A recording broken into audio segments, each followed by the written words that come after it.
also, as part of Women's History Month, we want to call out some of the legacies in sport that have inspired us, inspired generations, and really make this month so important.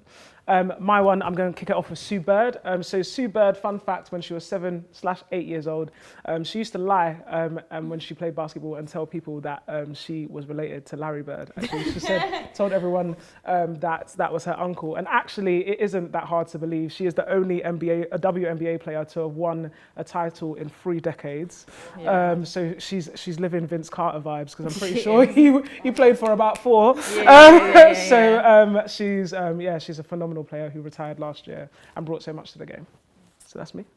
Well, I wanna talk about Serena Williams, who finished with 23 Grand Slams. Yeah. So she wanted to finish with 24 because right now she's joint, but her whole aura, she bodied it. So for someone to be spoken about quite poorly sometimes by the media, she's really like paved her way and proved herself, and she had nothing to lose. And I think as like being a young athlete or a young female, like this is a role model beyond so many levels. And actually, just to jump on that as well, like Serena Williams is probably one of my favorite athletes. And I think also for so many reasons, like, and I think about that whole campaign where it was like the best, when she was called the best female athlete and someone was like the best athlete. As in full stop, as in there's no like, comparison there's between no female and male. comparison. Like take that word out. You don't need to use it to denigrate. She is the best athlete. Like, she has done things unspeakable.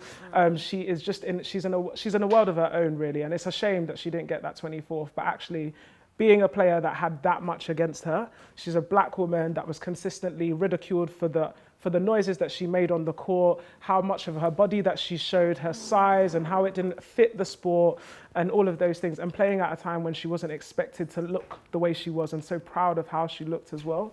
Shout out to her, man. 23 under those circumstances. Serena Williams, absolute Wicked. legend. Yeah. I would probably say Sylvia Fowles, another post player that I aspire to be one day when I grow up, even though I'm definitely 28 now. Just like her defensive presence in the key, you know, her inside moves. She's such a rim protector, all around player. Like, there's never really a bad word to say about her, and she's always giving 100%.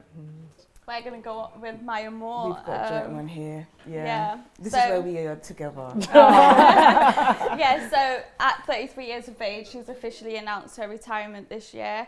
I know she's not been playing basketball for a few years now, and she's been focusing on prison reform and the activism side. So I want to just shout out to her, because she's showing that there is something more than basketball, more than ball. But you know what? When that came out, that was such a shock to everyone. Everyone's like, "What? Since when?" It just shows people have aspirations and things they want to do, surrounded by ball, around ball, what ball has done for them. It's great. It's so true. Also the first woman signed by Jumpman. Shout out to Jordan Brand, and literally she could do it all on the court. Mid-range, pull up, package, everything. She was so nice, and it's almost disappointing that we didn't actually get to see her full potential on the basketball court, because she was legendary. She is legendary. However, like Aiman said, it is more than ball, and to see what she's been able to do off the court as well is just as inspiring. So shout out to Maya. And she did retire in her prime, and that is something, considering what she's done so far in her career. She's won, I'm going to go with the stats again, she's a 4 times Women NBA champion, a 2 times Olympic gold medalist, 2 times FIBA champion, 2 times EuroLeague champion, 2 times NCAA champion, 2011 Rookie of the Year, 2013 Women NBA Finals MVP, 6 times Women NBA All-Star, 3 times Women NBA All-Star Game MVP. And the list goes on. So, for her to retire in her prime and focus on something else, knowing that she could probably be the greatest women basketball player ever, is hats off to her, really. That just shows.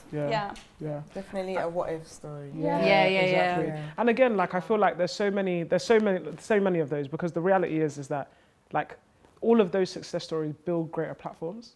So what I want to see is what next as well. Like outside of that, what if? Because those platforms are built on the fact that so many people have now been drawn to you. Serena Williams has a whole brand around that. Do you know what I mean? And actually, what is it going to be She's more for this than as an well? athlete, businesswoman. Yeah, and that's it. Yeah, exactly. Both of them now, I think her and LeBron both are like VC venture capitalists, like funders and like black-owned businesses. So it's like, it really is more than ball. It's how do you give back to that community?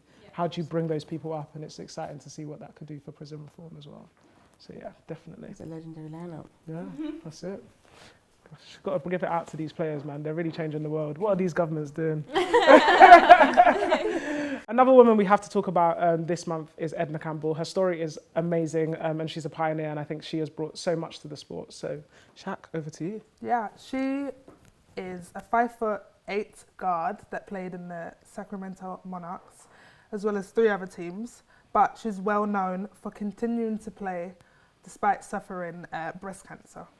She, in 2004, she was designated a Women's History Month honoree.